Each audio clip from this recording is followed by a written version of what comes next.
Alright, video blog check everybody, Azrael here, and we are back again for another tech feature, no? So, mag-unboxing tayo, no? So, on my hand, it's the Realme 14 Pro Plus 5G from Realme Philippines. Actually, nagamit ko na yung phone few weeks ago pa. So, parang almost half a month na, no? Ngayon tayo makakagawa ng unboxing, no? Para this, it's a tradition na natin to. I-unbox natin. Tsaka i-discuss din natin yung tech features na itong bagong Realme 14 Pro Plus 5G. So, dalawang version yung kanilang Realme 14 Pro series. Isang Pro Plus, tsaka isang Pro lang, no? So, yun, check it out, yo.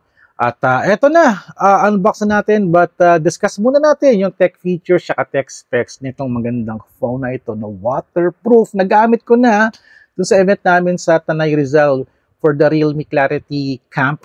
So, ito na, discuss na natin, tech specs. Alright, let's do this. Okay, ito na yung tech specs ni Realme 14 Pro Plus 5G. This is the Pro Plus, Pro Plus to kasi ito yung nakuha kong review unit from Realme Philippines. Alright, for the display of the Realme 14 Pro Plus 5G, meron siyang 6.83 inches na quad curve OLED display. Malaki-laki yung screen nito at napakaganda, napaka-curvy niya. Na meron 93.8% screen to body ratio. At meron siyang video resolution na 2800 by 1272, and this is 1.5K video resolution yung kanyang display. Meron siyang 1200 na peak brightness at 380/40 na PWM dimming. Hindi siya masakit sa mata, ganda to.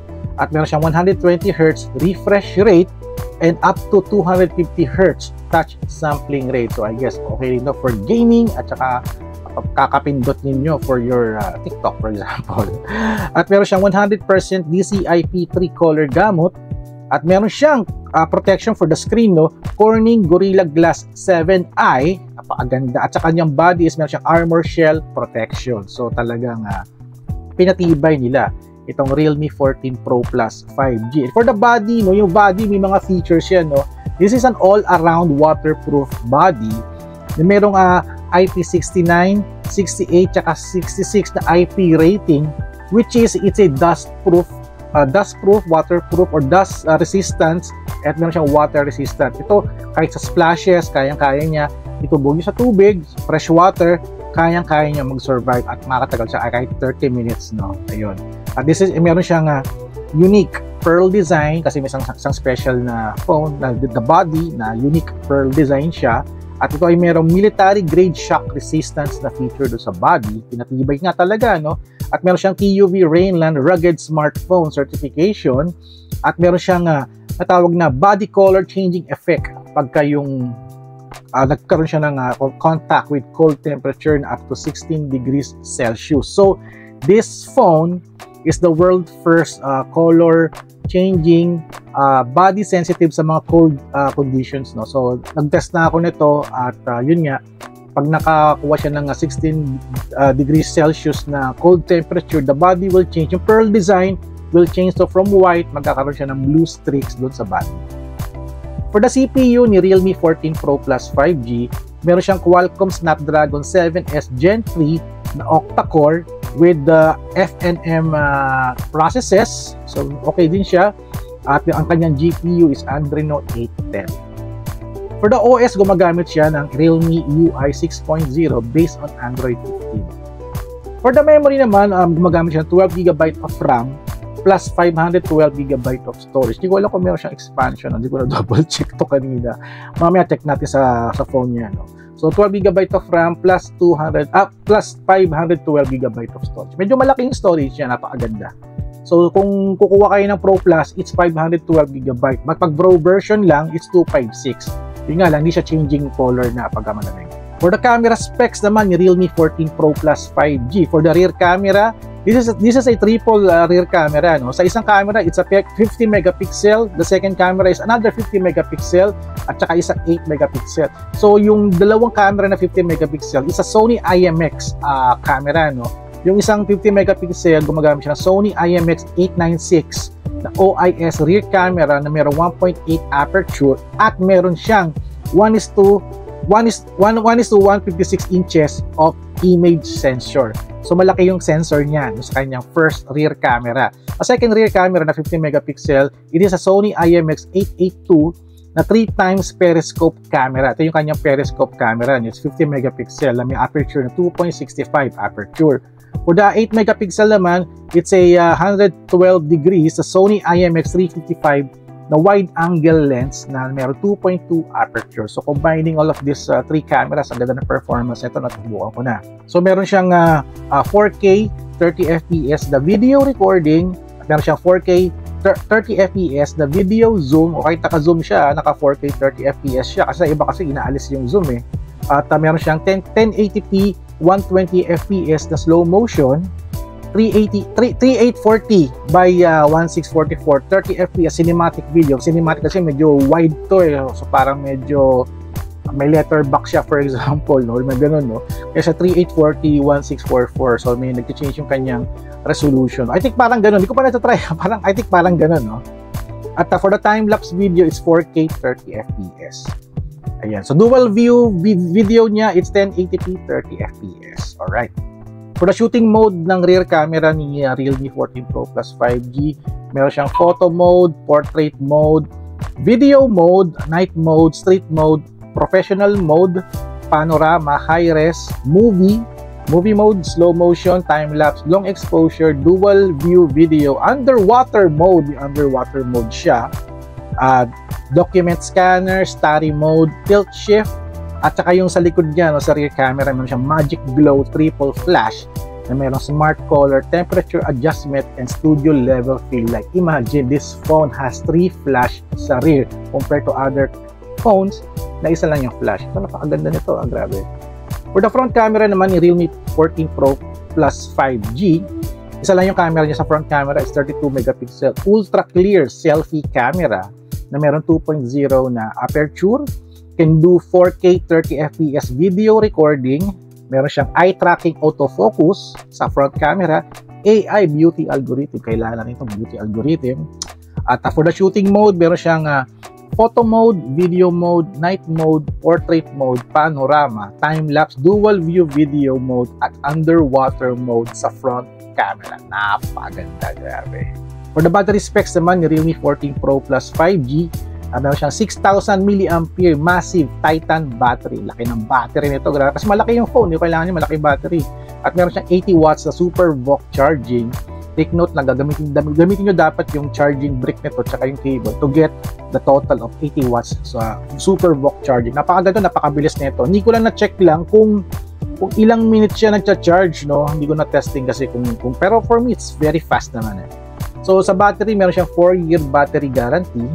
At for the battery naman niya, pag tumagal is 27.1 days for standby mode, 17.08 hours for YouTube playback, 90.8 hours for music playback, at 10.8 hours for gaming. Tama, yung magpag-gaming, mga 10 hours, kayang-kaya niyan. For the other specs naman, this is 5G ready phone. This is 5G dual nano SIM. At meron siyang USB Type-C port. So wala siyang wala rin siyang ear jack. So everything is USB Type-C port for the ear jack. Meron siyang OTG support. Meron siyang dalawang microphone, high-res dual stereo speakers. Meron siyang in-display fingerprint sensor. Meron din siyang up to Wi-Fi 6. Meron siya Bluetooth 5.2. Yun nga, naman siya kanina, Magic Glow triple flash. For the next AI naman na feature niya, yung AI feature ni Realme 14 Pro Plus 5G, meron siyang AI Ultra Clarity 2.0 that enhances the blur shots sa photos nyo, no? Meron siyang AI Snap Mode to preserve split seconds moments.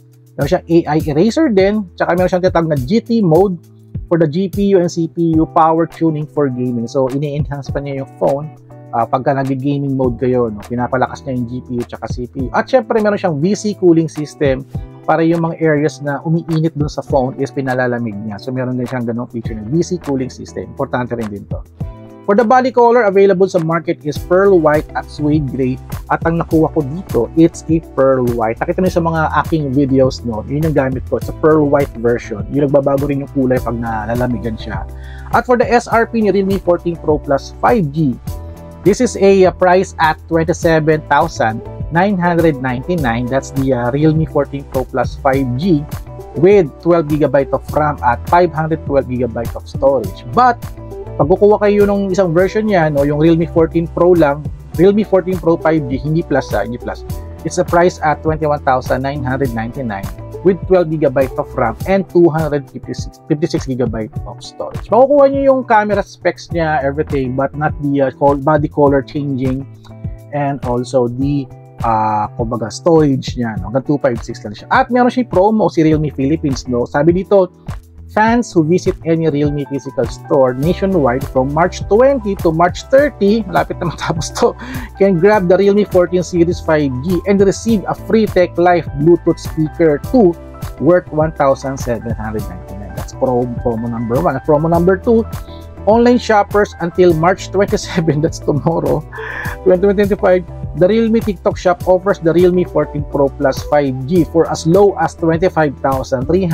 Ay, may discount siya. Parang minus 2,000 siya.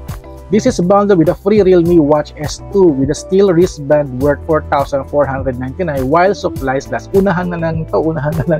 Parang mas maganda yung offer sa TikTok, ha. Pero syempre, ito yung mga gusto kong offer, yung pangatlo. Sabi dito, Realme Shopee flagship store has the Realme 14 Pro 5G available for as low as 19,499. 19,000 na lang yung isa, yung the Pro version lang, hindi yung Plus. Along with a free Realme Watch S2 with a silicone wristband worth 3,199. That's the promo. Grabe, napakaganda nito. Napakaganda. So, ayan, abangan nyo yung mga updates natin. Napanood yun na, nalit na ako sa unboxing, but nakahabol tayo kasi talagang naka-out na. I'm very so busy with all of the tests. Pumunta kami ng Tanay, binasa ako sa ilog to, at ano pa ba, sa ulan, sa shower, everything. Hinuhugasan ko sa lababo. The phone still survives. Napakaganda. Alright, so unbox na natin to. At check na natin, pakita ko sa inyo yung laman nitong box and how I use the Realme 14 Pro Plus 5G. But for now, this is my favorite phone for 2025. Alright, ito na, unboxing na tayo with the Realme 14 Pro Plus 5G. So maraming salamat kay Realme Philippines for giving me a chance to unbox this. At this is a 12GB of RAM, 512GB of storage na mayroong pearl white body. Napakaganda na itong phone na to. Alright, unbox na natin to. Open ko na to pero syempre, for the traditional thing natin, I need to show it to you, no, na ina-unbox natin. So this is the box, and this is the unit. Tapos natin itong unit natin. Unit. Ayan. Eto, may karton dito, and this is the charging brick, and this is the Type-C cable. Alright, so ayan, pag bumili kayo, ito yung makukuha ninyo. Siyempre, itong box na to, it has a manuals. Yan, manuals. Yung kanyang tawag dito, SIM tray pin. Ayan, gagamitin natin ito mamaya. Silipin natin mamaya yung yung loob ng SIM tray niya. And this is the tawag dito, yung casing niya. Parang dark gray, no? Parang grayish siya. Hindi maganda yung casing niya. Pero, importante to protect your phone din for any scratches or damage. So, ito na yung phone. Ayan, naka-on. Actually, naka-on na. Naka-on na kasi na-set up ko na to eh. So, this is the phone. Ayan, Realme 14 Pro Plus 5G. So, pag bumili kayo, ito ang makukuha ninyo. Alright? So, let's focus na sa phone. Let's do this. Alright, so here's the phone. The Realme 14 Pro Plus 5G. Napakalaki ng kanyang body. So, okay na rin din. Bigger is better. At you can see here yung kanyang triple camera.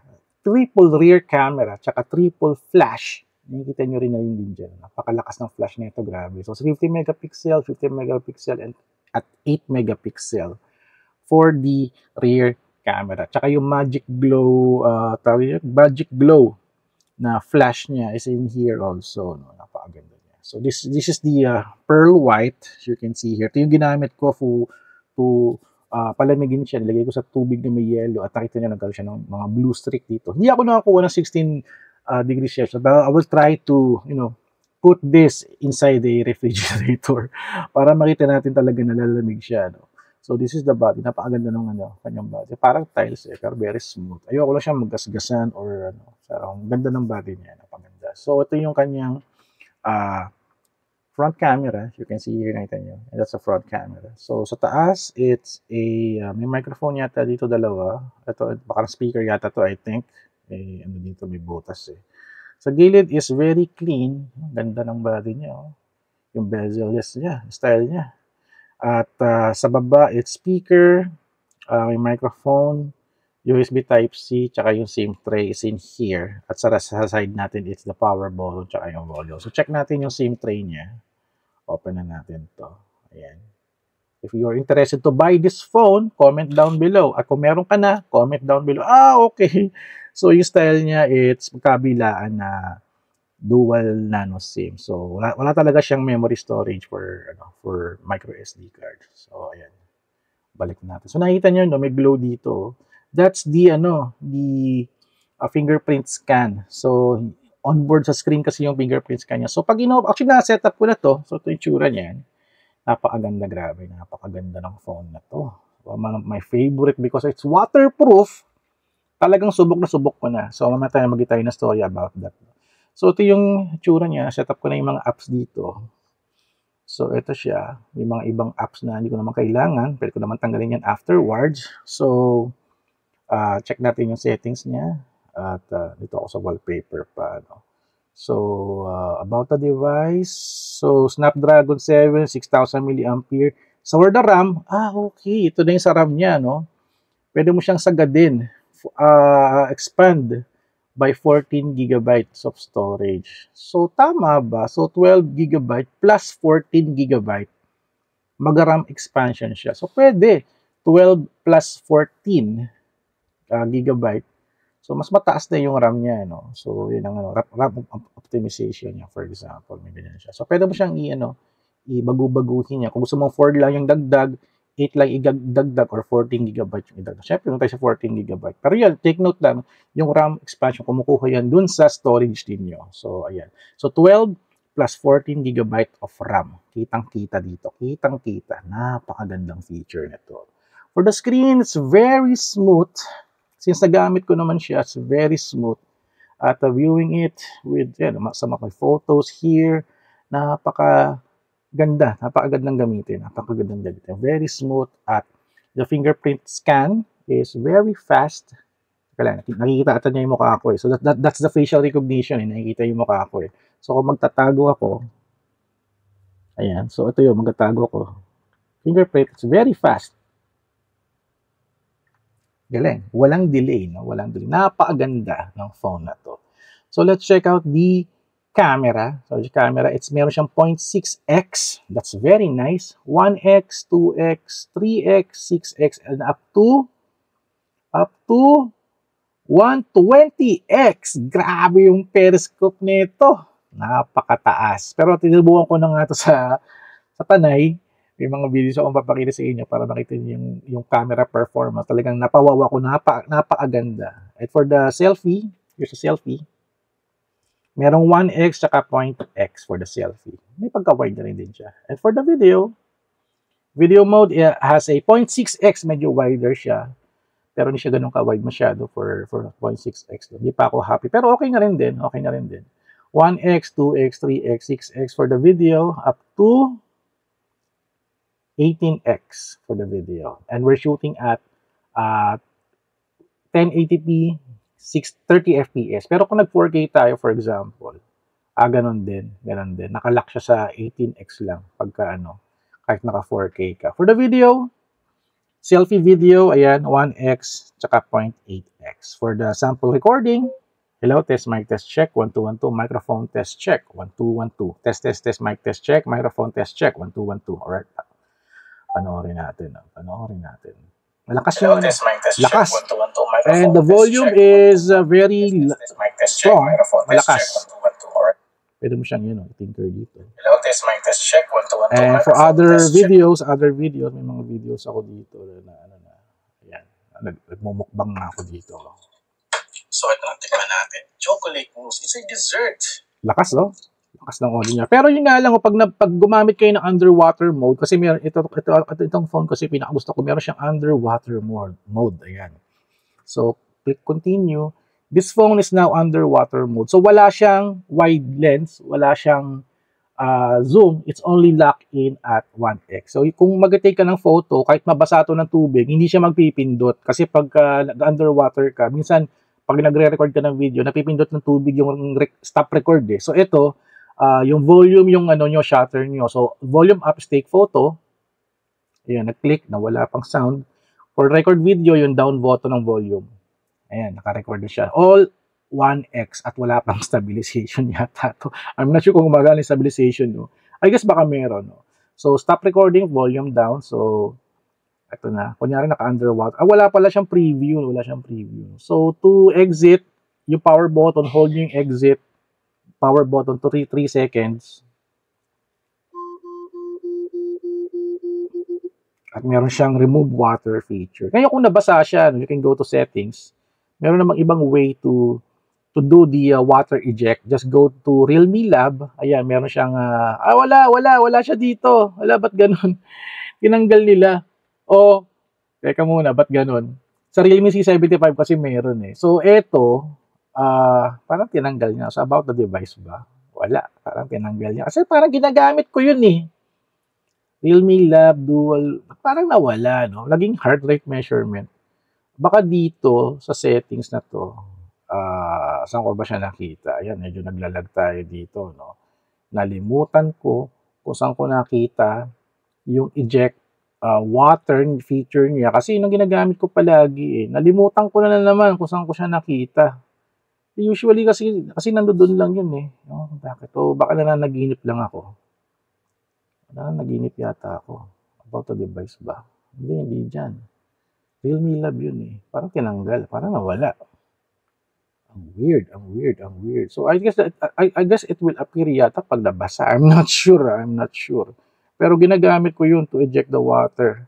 Anyway, baka may na-miss out lang ako, nalimutan ko, no? Pero, yeah, nawala. So dito lang talaga siya sa underwater mode lang talaga. Ayan, sa underwater mode. Tapos click mo lang to 3 seconds. Ay, nawala. 3 seconds, may napahaba tuloy yung vlog natin. Ayun, okay na. So, ayun, for the camera, no, meron siyang night mode, street mode, video mode. Ganda street niya, parang street photography, 16mm, 24 to understand kumbaga yung lens, niya, no, focal length. May video mode, photo, portrait. For more pro, paano, ayan, yung na-mention ko kanina. Pinaka-importante yung yung underwater mode niya.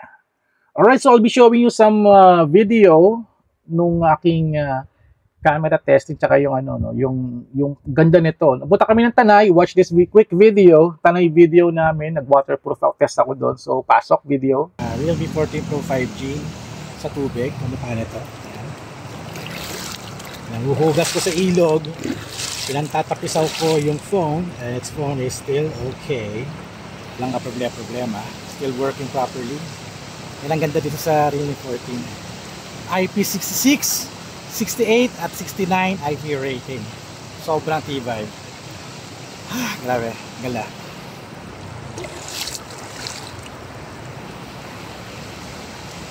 Panalo.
Ocho. What the? Eto na! Wow!